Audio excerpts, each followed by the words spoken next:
Et s'il y avait dans votre corps un organe qui déciderait si vous deviez avoir faim ou non, si vous aviez envie de tel ou tel aliment, qui gérerait le niveau de vos réserves de graisse, votre métabolisme, qui enregistrerait parfaitement dans sa mémoire à chaque fois que vous mangez un produit très calorique et qui, au final, serait responsable en grande partie des problèmes de surpoids et d'obésité. Cet organe, il existe et c'est le cerveau. Bonjour, c'est Benjamin et bienvenue dans la troisième et dernière partie de ma série Pourquoi on grossit, dans laquelle je passe en revue l'état de la science sur l'obésité. Point très important pour cette vidéo, vous pouvez télécharger gratuitement le livre au format électronique reprenant entièrement tout le contenu des 3 vidéos avec tous les schémas, toutes les références, juste en dessous, si vous voulez relire ça calmement pour être sûr d'avoir tout compris. Il vous suffit de cliquer sur le bouton si vous êtes sur le blog ou de cliquer sur le lien dans la description si vous êtes sur YouTube. Pour rappel, dans les 2 vidéos précédentes, que je vous invite absolument à voir en entier avant de regarder celle-ci pour bien tout comprendre, les liens sont dans la description juste en dessous, nous avons vu que nous mangions bien de plus en plus de calories depuis 40 ans, que ces calories venaient d'un peu de tout avec des différences par pays, qu'il n'y avait pas un macronutriment plus coupable qu'un autre entre les glucides et les lipides, et qu'il n'y avait pas de réelles preuves scientifiques solides pour soutenir le modèle rejetant la faute de l'obésité entièrement sur les glucides et l'insuline. Dans le monde de la recherche, depuis une vingtaine d'années, le modèle qui est lui considéré de loin comme le plus valable et celui que je vais vous exposer ici repose sur le rôle central du cerveau dans l'obésité et des effets de la neurobiologie sur nos comportements alimentaires. Pour que vous compreniez le principe, faisons une analogie avec la voiture. Admettons que la vitesse de votre voiture représente à la fois les calories avalées et votre métabolisme. Pour comprendre cette vitesse et ses variations, on peut s'intéresser à l'aérodynamisme de la carrosserie, à l'adhérence des roues, au type d'essence utilisée, mais ce ne sont au final que des facteurs annexes, des mécanismes secondaires.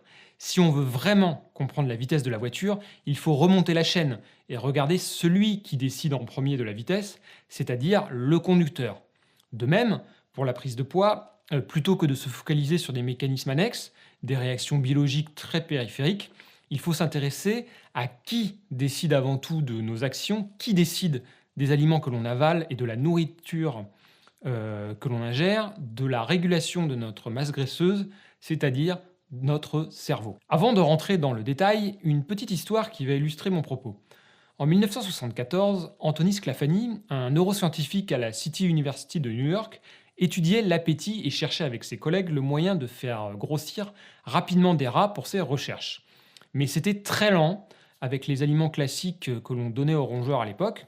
Un jour, il observe un rat qui raffole de Fruit Loops, des céréales super sucrées qui traînaient par là.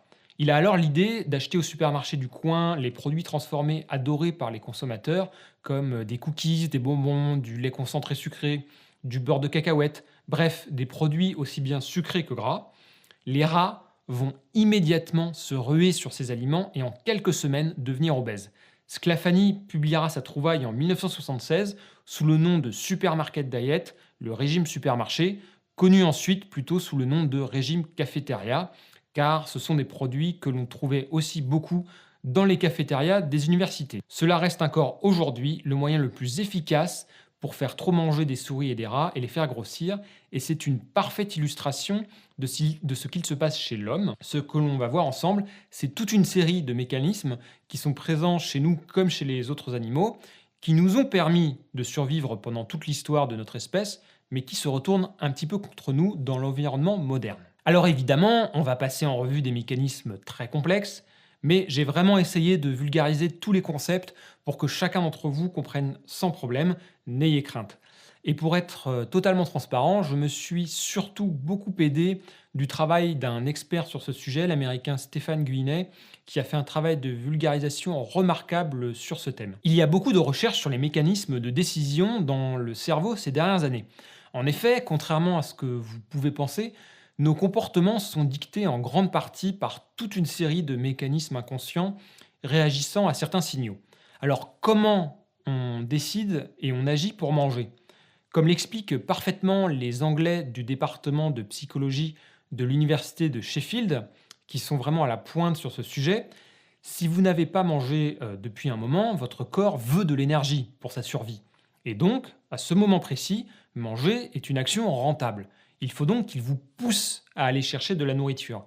Comment? Première étape, il faut vous motiver. Il y a justement une zone dans le cerveau, le striatum, situé au centre du cerveau et faisant partie de ce qu'on appelle les ganglions de la base, qui est responsable de faire le tri entre les différents signaux de motivation et d'émotion.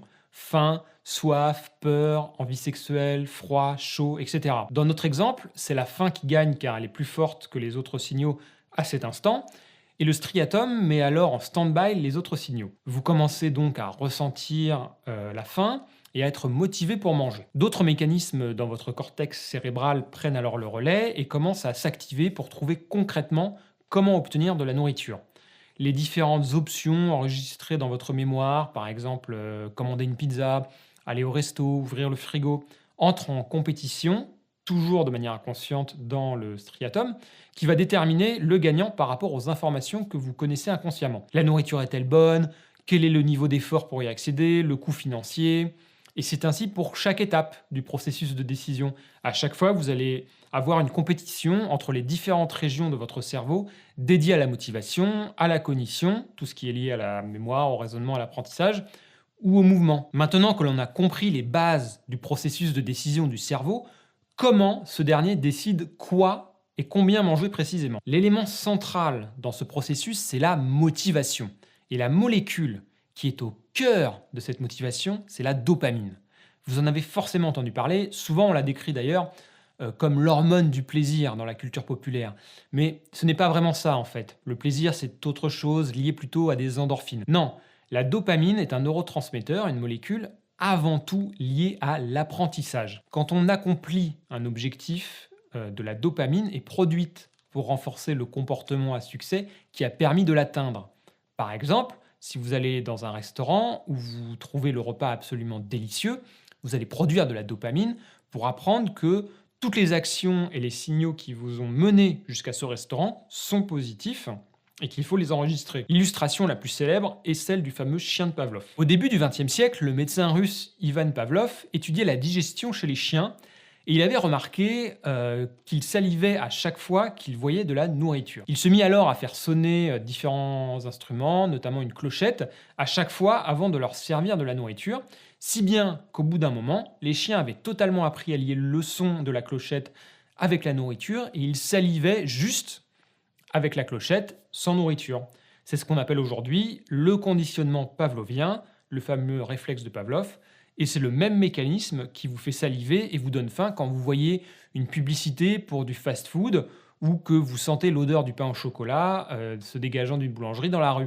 C'est la dopamine qui vous fait apprendre tous ces signaux. La dopamine nous permet donc d'apprendre et de renforcer notre motivation pour nos futures recherches de nourriture. Mais alors, quels sont les facteurs qui vont influencer cette dopamine et cette motivation? Toutes les expériences sur les animaux montrent clairement que la motivation est proportionnelle à l'apport en calories et à certains goûts. Comme vous le savez certainement, il y a 5 saveurs primaires qui ont chacune des récepteurs spécifiques dans le cerveau.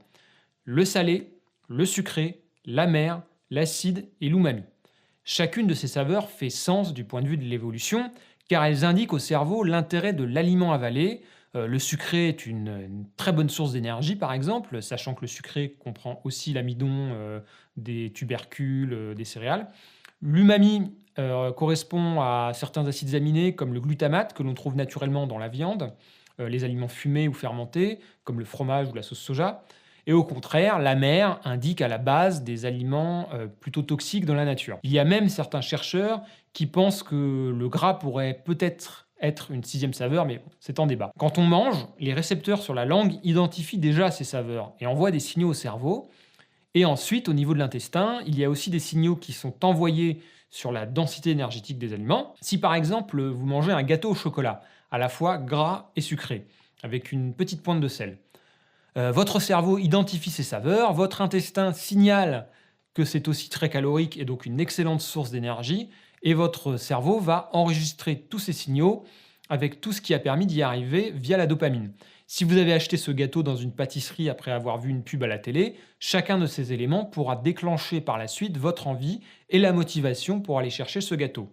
Comme avec la clochette du chien de Pavlov, si par exemple vous passez dans la rue de la pâtisserie, votre cerveau s'en souvient, l'associe avec un très bon retour sur investissement calorique et va donc inconsciemment vous motiver à y aller. Cette motivation peut être tellement forte que certains parlent désormais d'addiction à la nourriture comme une drogue. Alors, cela fait fortement débat chez les chercheurs et les experts, même si certaines personnes ont des comportements similaires à l'addiction et que ce sont les mêmes zones du cerveau qui rentrent en jeu. Mais le plus intéressant, si on laisse de côté ce débat, c'est que l'addiction à la drogue passe bien par les mêmes mécanismes et les mêmes circuits, et c'est tout de même une très bonne analogie pour comprendre dans les grandes lignes comment notre cerveau gère les aliments à une intensité moindre, évidemment. Si on prend l'exemple de la cocaïne, à la base, vous avez la feuille de coca que l'on mâche en Amérique latine, très peu concentrée, et qui ne rend pas vraiment dépendant. On peut ensuite fabriquer de la cocaïne, qui elle est très addictive. Et au sommet, on a le crack, où la cocaïne est mélangée avec du bicarbonate de soude, en général, pour avoir une forme qui se fume. On part donc d'une molécule peu concentrée à l'état naturel, à des formes très concentrées, voire mélangées à d'autres substances pour en augmenter encore plus les effets. Et le lien avec tout ce que l'on a vu, c'est que la drogue va être tellement puissante sur le circuit de la récompense, dans le cerveau, que ce dernier enregistre tout de suite tous les signaux et les facteurs qui ont permis cette consommation, et va donc vous motiver à fond pour aller en chercher à nouveau. C'est là qu'intervient l'addiction, c'est quand la motivation à aller chercher et consommer une substance dépasse la motivation pour d'autres aspects de la vie, comme aller à son travail, respecter des normes sociales ou même des besoins plus primaires comme la recherche de nourriture ou de partenaires sexuels. Pour revenir à l'alimentation, on peut faire le même parallèle. Si on prend le chocolat, à l'état naturel, on a le cacao, qui est assez dense en calories à cause de sa teneur en lipides, mais qui est assez amer. On va ensuite fermenter et torréfier les fèves, ce qui crée un petit goût d'umami. On va les écraser et ajouter du sucre pour cacher l'amertume. Et en plus, on a dans le cacao de la théobromine, cousine de la caféine, qui augmente aussi un petit peu l'attirance. On part donc d'un produit moyennement attirant à l'état naturel à quelque chose de bien plus motivant une fois transformé. Et c'est tout le problème des produits transformés aujourd'hui. L'industrialisation a permis une concentration à la fois des calories, du sucre, du gras, du sel, de l'amidon, qui n'a jamais existé à l'état naturel, absolument inimaginable par nos ancêtres et face à laquelle nos cerveaux ne sont pas armés pour résister. Le cerveau privilégie donc certaines propriétés des aliments par rapport à d'autres, car elles augmentaient les chances de reproduction de nos ancêtres. La vie n'est au final que le processus de transformer de l'énergie en enfant. On trouve des calories pour survivre, pour ensuite se reproduire. Une de ces propriétés majeures est la palatabilité, qui désigne les produits les plus denses en calories, facilement digestibles et qui ont le plus d'effet sur la récompense alimentaire. C'est un savant équilibre entre texture de l'aliment, gras, sucre, sel, teneur en fibres, en eau, pour maximiser le plaisir de manger. Une palatabilité qui est évidemment à la base de la cuisine, hein. Si vous faites un gâteau maison, vous cherchez aussi à avoir une bonne texture avec du sucre, du beurre, de la farine, donc de l'amidon, etc. Mais elle a été poussée à l'extrême par les industriels, à tel point que l'on parle désormais d'hyperpalatabilité, c'est-à-dire des produits développés par des ingénieurs pour provoquer une récompense maximale et pousser à les manger, même si on a déjà eu nos apports énergétiques suffisants. Prenons l'exemple des poudres chocolatées pour petit déjeuner, type Nesquik et compagnie. Il y a des ingénieurs qui travaillent spécifiquement sur le niveau de granularité, la texture de la poudre, pour qu'elle soit idéale à la fois à mélanger et dans la bouche des enfants, et qui cherchent le point d'équilibre parfait entre le cacao, le sucre et d'autres ingrédients pour provoquer la satisfaction maximale. Une des expériences les plus parlantes sur ce sujet est celle qui a eu lieu en 1965 dans un hôpital de New York. Les médecins avaient voulu tester les effets du niveau de récompense alimentaire sur la facilité de la perte de poids. Ils prirent quelques personnes obèses et comme le groupe de patients était dans un hôpital, il était facile de maîtriser entièrement ce qu'ils mangeaient. Et la seule nourriture à laquelle ils avaient accès était une sorte de liquide, de smoothie sans goût particulier, assez fade, mais qui avait été conçu pour contenir tous les nutriments nécessaires. Il y avait un distributeur pour se servir, les patients pouvaient en consommer autant qu'ils voulaient. C'était vraiment open bar, on peut dire, sans aucune restriction, mais ils n'avaient pas accès à une autre nourriture. Il n'y avait aucune autre instruction des médecins. Eh bien, pendant les 18 premiers jours, les patients consommèrent à peine 10% de leurs apports habituels, entre 200 et 300 calories par jour par rapport à 2 ou 3000. Et un des patients a continué à consommer ce smoothie pendant 6 mois une fois rentré chez lui, et il est resté à 400 calories par jour à peine, sans effort particulier et sans jamais se plaindre de la faim, pour perdre au final 100 kilos. Alors évidemment, c'est un extrême absolu et qui n'est pas forcément à reproduire, hein. On est sur des niveaux d'apport de quasi-famine. Je ne dis pas que c'est ce que tout le monde devrait faire, mais cela permet juste de comprendre qu'il se passe vraiment quelque chose de très particulier dans le cerveau pour couper la faim, comme cela, une fois qu'on élimine entièrement tous les signaux de la récompense alimentaire. Cette palatabilité peut se trouver dans un même produit, mais aussi se faire sur l'ensemble du repas. C'est ce qu'on appelle l'effet buffet. Plus on a de goûts différents, moins on va être saturé par une seule saveur et plus on va être capable de manger. C'est pour cela, par exemple, qu'au restaurant, même si vous êtes repu par votre plat qui pouvait être gras, salé, etc., vous allez avoir de la place pour un dessert sucré. C'est d'ailleurs l'une des leçons à tirer des peuples traditionnels ayant encore un mode de vie de chasseur-cueilleur proche de ce qui a été notre modèle pendant 99% de l'existence de notre espèce et chez qui l'obésité est absente. La palatabilité de leur alimentation est très réduite. À part découper, écraser et cuire, il n'y a pas vraiment de transformation qui fait exploser la concentration des saveurs. Pas d'ajout d'exhausteur de goût, une variété d'aliments assez restreinte finalement. Il y a une grande variété sur l'année avec les saisons, mais pas forcément énormément sur la journée. Alors qu'aujourd'hui, un supermarché lambda possède entre 20 000 et 80 000 références. Il nous reste à aborder un dernier point. Comment le corps fait-il pour garder un poids stable sur le long terme? Il y a un système de régulation interne qui passe par une hormone appelée la leptine. Le corps maintient l'homéostasie, l'équilibre, par un certain nombre de variables. Température, pression artérielle, pH du sang, respiration, rythme cardiaque. Tout cela se passe de manière automatique, heureusement, hein. Le cerveau va par exemple maintenir la température du corps en mesurant la température de la peau et en prenant des actions pour vous réchauffer ou vous refroidir si nécessaire via la transpiration, la vasodilatation, des tremblements. Cela fonctionne un peu comme le thermostat de votre chauffage. Vous vous fixez sur une température et automatiquement, il enclenche le chauffage quand la pièce descend en dessous de cette température. Chez l'homme, ce thermostat est situé dans le cerveau au niveau de l'hypothalamus, qui reçoit les signaux externes et gère les réponses. La partie qui va réguler l'appétit et la masse grasse, que l'on va appeler l'hypostate ou l'hypostat, donc l'hypo pour graisse, est aussi au niveau de l'hypothalamus. Pour faire simple, les adipocytes produisent de la leptine, ce qui envoie un signal au lipostate sur les réserves graisseuses disponibles, qui va ensuite coordonner les réponses physiologiques et comportementales nécessaires pour maintenir la masse grasse. Le plus important à retenir est que ce lipostate est programmé pour défendre un point d'équilibre. Si par exemple une personne perd du gras, le lipostat engage une suite de réponses pour vous pousser à augmenter vos apports caloriques, à diminuer vos dépenses et donc à regagner le gras perdu. C'est pour cela que la perte de poids est très difficile, car votre corps va lutter de toutes ses forces contre, en vous poussant à regagner le poids perdu, en augmentant votre faim, en diminuant votre métabolisme. Un mode famine, si vous voulez, de votre cerveau, qui était bien sûr très utile pour survivre dans le passé, mais qui est plus problématique dans un contexte de surabondance alimentaire. De plus, chez une personne obèse, l'hypostat a changé son point d'équilibre avec le temps. Le niveau de référence a augmenté au fur et à mesure de la prise de poids et il va donc réguler les variations de poids à partir d'une référence supérieure à une personne mince. Ce qui fait que le cerveau a besoin d'un niveau de leptine supérieur pour le même niveau de satiété. On parle de résistance à la leptine pendant une perte de poids.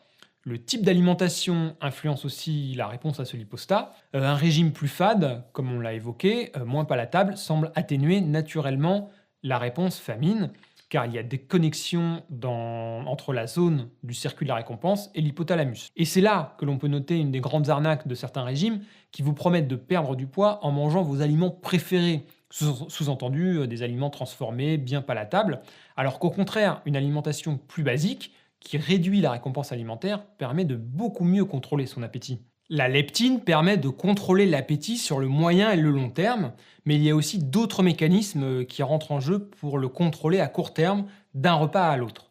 Quand on mange quelque chose, cela rentre dans l'estomac et l'étire.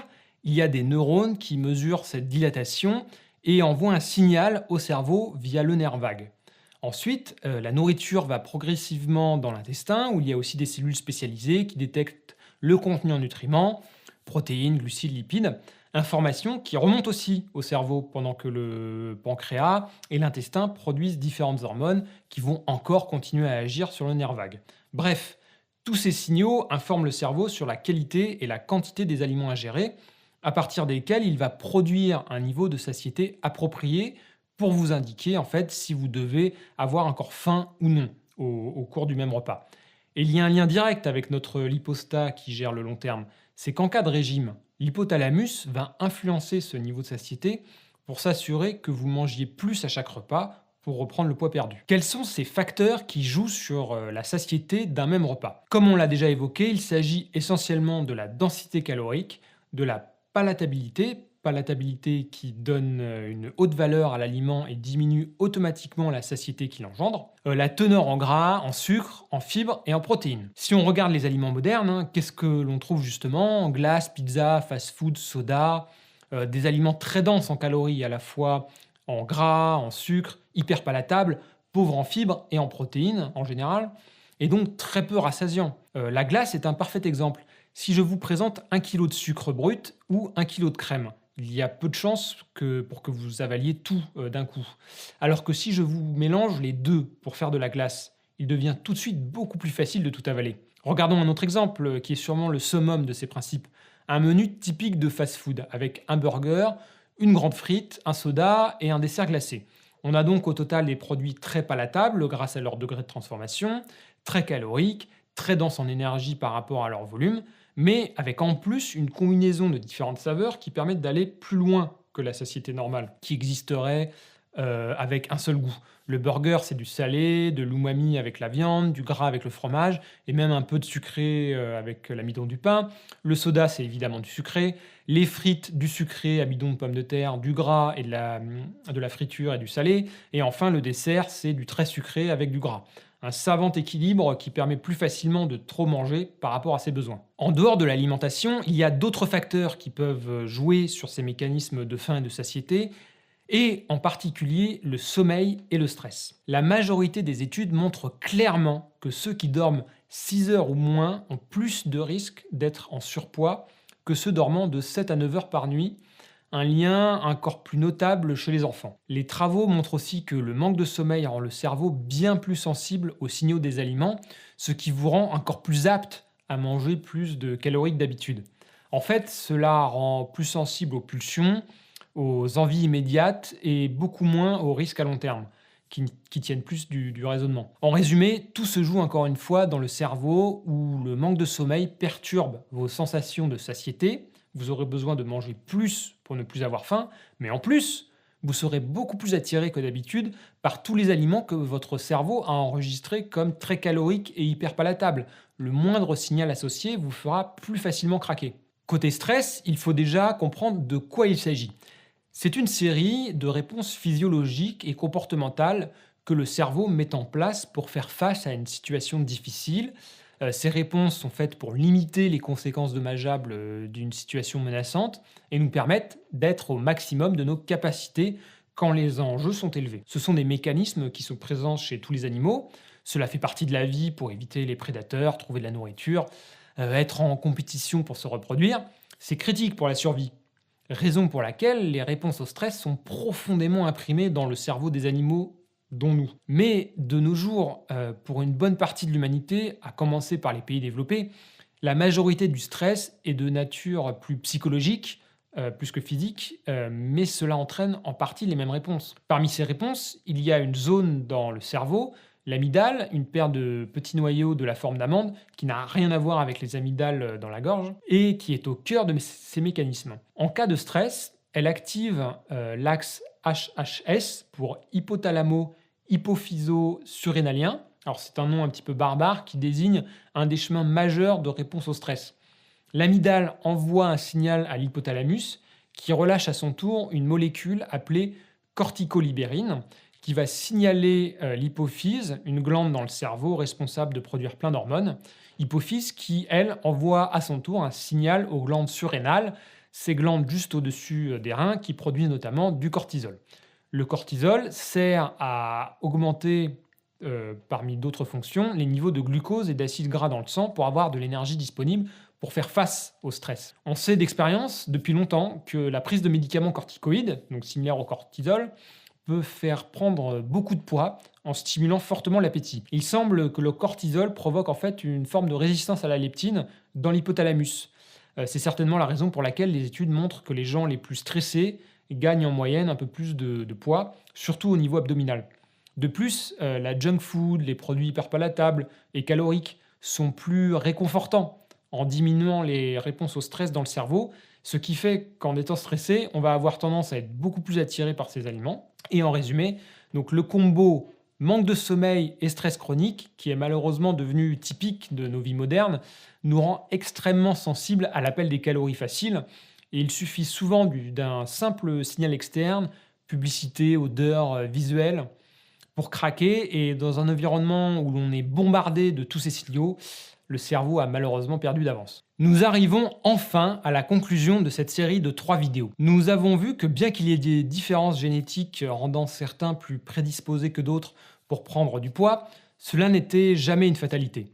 Nous avons vu que nous mangions de plus en plus de calories depuis 40 ans, globalement plus de tout, mais beaucoup de ces calories supplémentaires viennent d'ingrédients typiques des produits transformés comme les graisses ajoutées ou le sucre.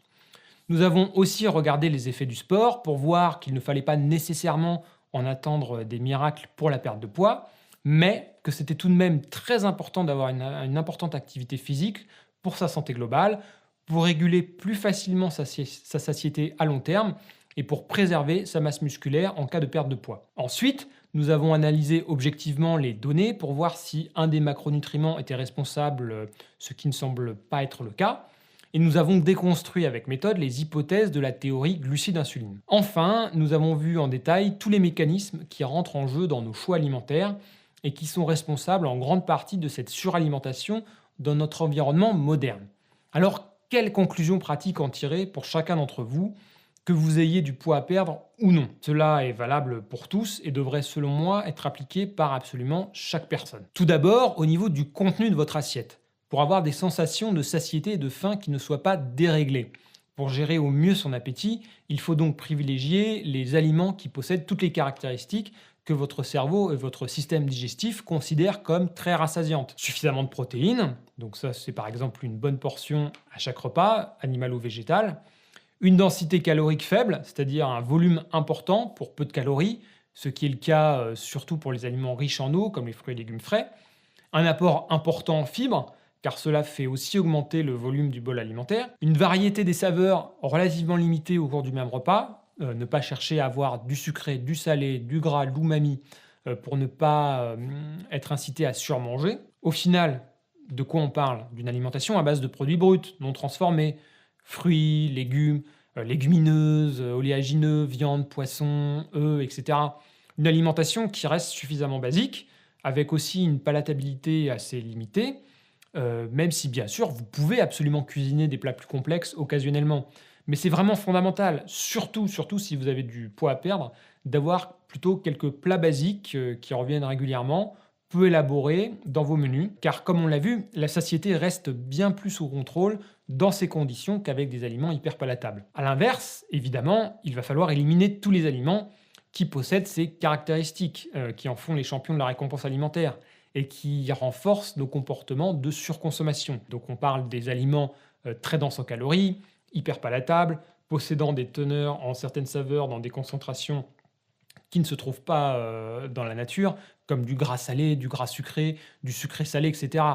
Donc dans les faits, cela correspond avant tout à des aliments très transformés, industriels, même si le pâtissier artisanal du coin peut aussi faire des produits hyper palatables. Les exemples sont infinis, hein, mais les plus caricaturaux et les plus symboliques sont je pense, les produits de fast-food, tous les gâteaux et pâtisseries, plus globalement, au moins les 2 tiers des références des supermarchés. Si on prend le Nutella, par exemple, la fameuse pâte à tartiner, on a un candidat parfait, avec plus de la moitié de sucre, du gras avec l'huile de palme, une texture savamment étudiée, et on a le combo parfait qui rend accro tant de monde. Mais comme on l'a vu, tout n'est pas qu'une question de volonté consciente. Il faut accepter le fonctionnement de notre cerveau pour jouer avec. C'est pour cela qu'il est aussi indispensable de contrôler au maximum son environnement alimentaire. Résister aux tentations uniquement par sa force mentale, ça ne fonctionne pas. Il faut donc augmenter au maximum le coût que ce soit en temps, en argent, en effort physique, pour atteindre les aliments hypercaloriques et palatables auxquels vous êtes sensible. Cela commence évidemment par ne pas en avoir un seul chez vous. Si vous savez, même inconsciemment, que vous avez ce paquet de cookies, par exemple, dans votre placard, tôt ou tard, vous y passerez, c'est comme ça. Il faut augmenter le coût du grignotage. Par exemple, personnellement, en dehors des repas, je n'ai pour grignoter chez moi que soit des fruits frais qu'il faut donc éplucher, donc c'est un coût même s'il est assez minime, soit des noix dont il faut casser la coque une par une, ce qui est assez chronophage et limite naturellement la quantité que je consomme à la fois. Même si je ne consomme pas de produits transformés depuis de très nombreuses années, mon cerveau ne résisterait pas non plus longtemps s'il savait que dans le placard, il y avait de délicieux cookies au chocolat. Ensuite, il faut évidemment faire le ménage dans les autres lieux de votre vie. Si par exemple dans votre entreprise, il y a des viennoiseries à disposition chaque matin pour les employés, il est dans votre intérêt, mais aussi celui des autres, de demander à votre patron à avoir soit des fruits frais, soit des oléagineux, soit rien du tout à la rigueur. Mais je vous l'ai décrit, le cerveau enregistre aussi tous les signaux liés à la consommation de ces aliments. Les odeurs, le visuel, le chemin parcouru. Il faut donc faire en sorte de ne pas vous exposer à ces signaux. Il faut absolument s'en protéger au maximum. Si par exemple vous êtes un accro au pain au chocolat d'une boulangerie spécifique sur le chemin de votre travail, et que l'odeur vous fait systématiquement craquer en passant devant, eh bien, il faut éliminer le signal déclencheur en faisant un détour, hein. Ça paraît tout bête, mais il faut le faire. Et dans ces signaux externes, l'un des plus puissants est la publicité. Il est indispensable de s'en protéger au maximum. Cela peut paraître facile, par exemple, de couper la télé, mais malheureusement, on est aussi bombardé dès que l'on sort dans la rue, hein, par les 4x3, les affichages, sans parler d'Internet. Rien que pour de parler là où vous me regardez actuellement, hein, sur YouTube, il y a des publicités avant les vidéos, si on les monétise, surtout désormais des placements de produits et des vidéos sponsorisées par les industriels partout. Sans parler de quelque chose moi qui me rend dingue, hein, ce sont les recettes de cuisine qui utilisent des ingrédients de marque et en font la promotion gratuitement, du type gâteau au Nutella ou glace au Kinder Bueno. Cette promotion de la malbouffe est vraiment devenue un cancer sur le web. Si vous avez des enfants, il est encore plus indispensable de les protéger de toute cette publicité déguisée sur laquelle les industriels jouent à fond. Je ne suis pas en train de dire qu'il faut éliminer absolument tout produit un minimum plaisir, mais d'une part, il est important de commencer par simplifier au maximum son alimentation et son environnement avec ces quelques règles, avant d'ajouter un peu d'extra dessus, une fois que l'on a retrouvé plus de contrôle sur ses sensations de satiété et de faim, d'autant plus si vous avez du poids à perdre. Et d'autre part, si ces aliments plaisir sont avant tout des recettes maison, des choses que vous cuisinez, vous mettez une barrière, l'effort et le temps que cela met pour les préparer, qui permet de limiter un minimum leur consommation. Dernier point, comme on l'a vu, il est fondamental, avant même de chercher à changer votre alimentation, d'améliorer la qualité de votre sommeil et le niveau de stress de votre vie si vous voulez pouvoir gérer facilement votre satiété et vos envies. Cela vous paraît peut-être très basique et simpliste comme conseil de vous dire d'avoir une alimentation avec des produits bruts, non transformés, de saison, cuisinés simplement. Mais laissez-moi être très clair sur ce point et remettre un petit peu les pendules à l'heure.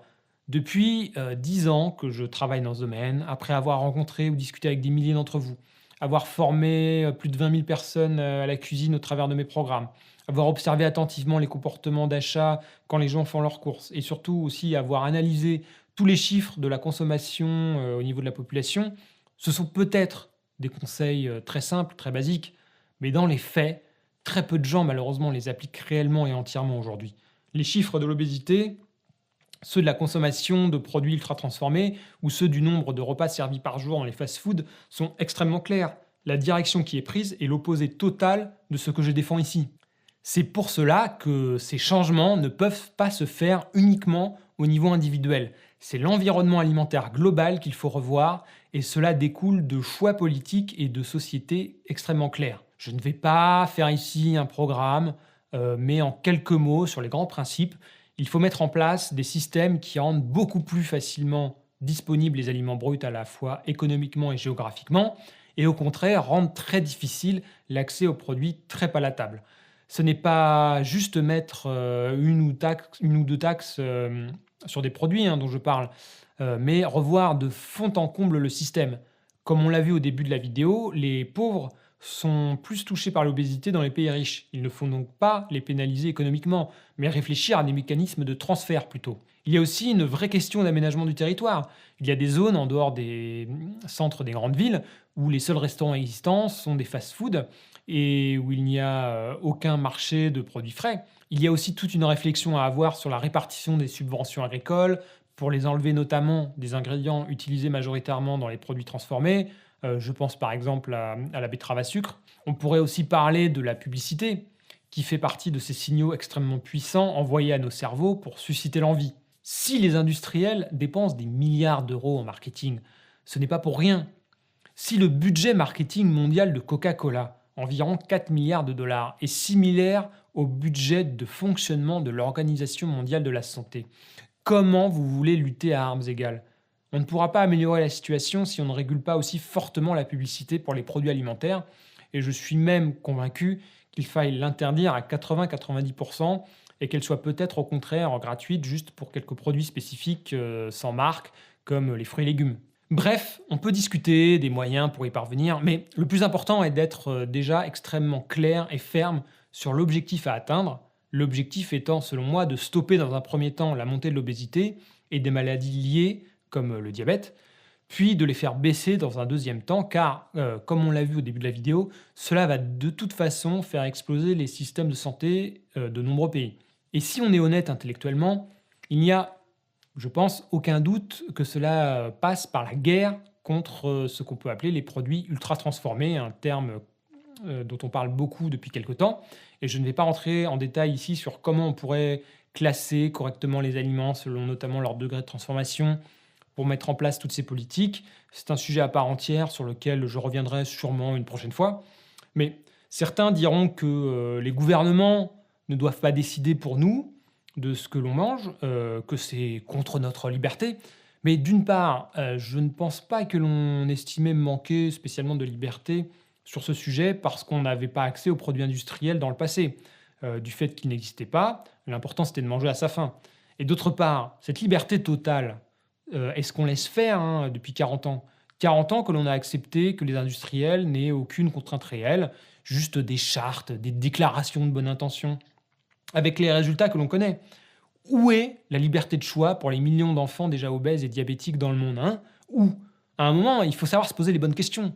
Et j'insiste, encore une fois, changer cet environnement alimentaire moderne pour en retrouver un plus sain n'est pas une histoire de quelques mesurettes, comme cette vaste blague qu'est le Nutri-Score, ou de messages de santé publique que personne n'écoute, comme le Programme national nutrition santé en France, qui est un échec affligeant dans la lutte contre l'obésité. Mais c'est une véritable révolution, un changement de système total qui est nécessaire, mais qui est combattu malheureusement par de nombreux adversaires, à commencer bien évidemment par les géants de l'agroalimentaire. Cela représente des changements radicaux au niveau de l'agriculture, de l'éducation, de l'aménagement du territoire, de l'aménagement des villes, des emplois pour transférer certainement une partie du travail présent dans l'industrie agroalimentaire vers d'autres domaines comme l'agriculture, pour ne pas céder au classique chantage à l'emploi des industriels. Des lois pour que les maires aient, je sais pas, par exemple, le pouvoir de plus facilement interdire l'implantation de fast-food dans leur ville. Certainement toute une réflexion autour du libre-échange pour plus facilement se protéger des produits transformés contenant des ingrédients venant des quatre coins du monde. En résumé, toute une série de chantiers énormes qu'il faudrait enclencher. Malheureusement, aujourd'hui, dans la plupart des pays, ce n'est absolument pas la direction qui est prise.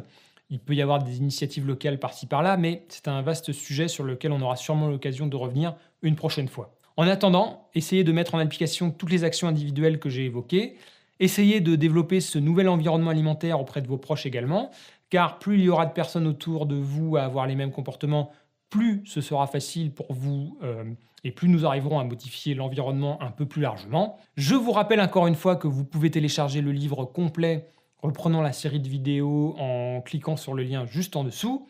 Et je ferai certainement une vidéo de questions-réponses dans quelques semaines pour répondre à toutes vos questions que j'aurai vues dans les commentaires et apporter des précisions supplémentaires. En attendant, prenez soin de vous, vive l'esprit critique et vive la science.